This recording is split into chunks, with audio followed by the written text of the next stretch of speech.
Bonjour, voilà une petite vidéo pour vous expliquer comment jouer Morpion sur l'émulateur du Cap 500. Vous cherchez sur le web, le site web http://poufal.net/cap500, CAB en majuscule. Donc là, vous avez la page d'accueil, vous passez sur l'émulateur, et puis vous lancez l'émulateur. Le mode d'emploi, malheureusement, c'est vide. Lancez l'émulateur. Vous voyez ici, il y a trois parties. Il y a le fond, où on voit le programme actuellement en tour. En effet, c'est l'ensemble de la tambour du Cap 500 qui va nous montrer à chaque instant l'instruction en cours d'exécution. Ici, c'est le pupitre de commande avec tous ces boutons et indications. Et ici, c'est le télétype, clavier imprimante Freedom qui nous permettra à communiquer à travers notre clavier avec la machine.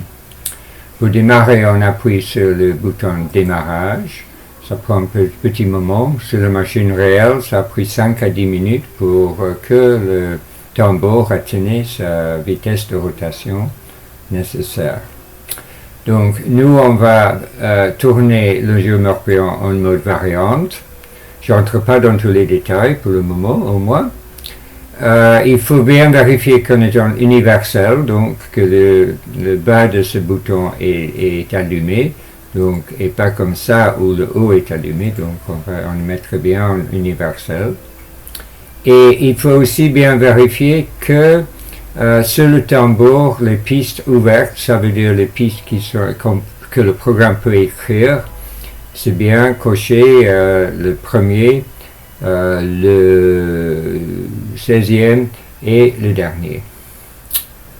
Voilà, donc une fois tout ça c'est vérifié, vous pouvez taper sur départ.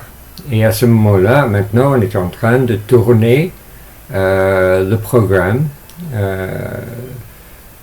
de base de Cap 500. Et on voit ici, il est arrêté en lecture, ça s'est allumé. Ici, de l'information de debug, on est sur une entrée-sortie. Et ici, c'est l'adresse de l'instruction, piste numéro 223, mot numéro 6 sur la piste. Ici, c'est la valeur de l'instruction en numérique, en octal, qui est utilisée. Et ici, c'est la source telle qu'il est tapé sur un ruban perforé, par exemple, avant d'être entré dans la machine. Donc maintenant, on va communiquer avec la machine. On va cliquer ici dans cette partie ici pour qu'on puisse taper des commandes à la machine. Le premier, la commande pour lancer Morpion, il faut donner l'adresse de la mémoire. Et Morpion se trouve dans la piste numéro 19 et virgule le mot 0. Puis on va demander à la machine à exécuter à partir de cet endroit-là. On va taper E. Tout de suite le Morpion commence et il nous invite à jouer le jeu.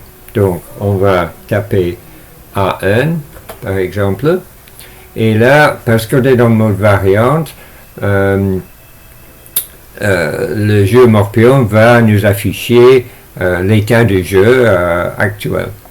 Donc, le arrobas ici montre que notre dernier jeu c'était à position A1,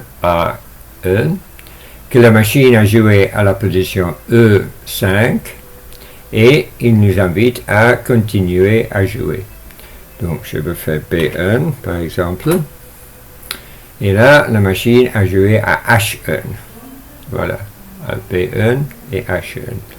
Les positions précédentes qu'on a jouées sont transformées en 0 et X, 0 pour nous et X pour la machine. Il ne faut pas oublier que le colon 1 ici, c'est considéré comme à côté, bien sûr, du colonne 2, tel qu'il est affiché ici, mais aussi bien du colonne 8. Donc, et donc, ainsi que le rangé A est considéré à côté du rangé H. Donc, en jouant en H1, la machine nous a bloqué de monter à partir de A1. Donc, moi, je veux jouer à B2. Et voilà, et la machine, il a joué à A2.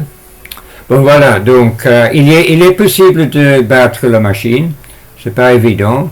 J'ai quelque part, mais je ne le trouve pas, une séquence qui permettre de battre la machine. Mais je vous laisse jouer avec ça. Et si vous avez des questions, n'hésitez pas à me contacter. Si vous voulez plus d'informations, comment cet émulateur a vu le jour, et plus d'informations éventuellement sur le CAP 500, vous pouvez, dans un premier temps, toujours regarder la page web ici. Donc, il y a un petit descriptif, qu'est-ce qui est passé, etc. Il y a aussi un répertoire avec beaucoup de documents. Et c'est pas du tout ce qu'on a, mais ce sont quelques-uns qu'on a déjà scannés et mis sur le web. Donc, il y a pas mal d'informations déjà disponibles, mais il y a bien sûr plus de choses. Bon, je vous laisse là.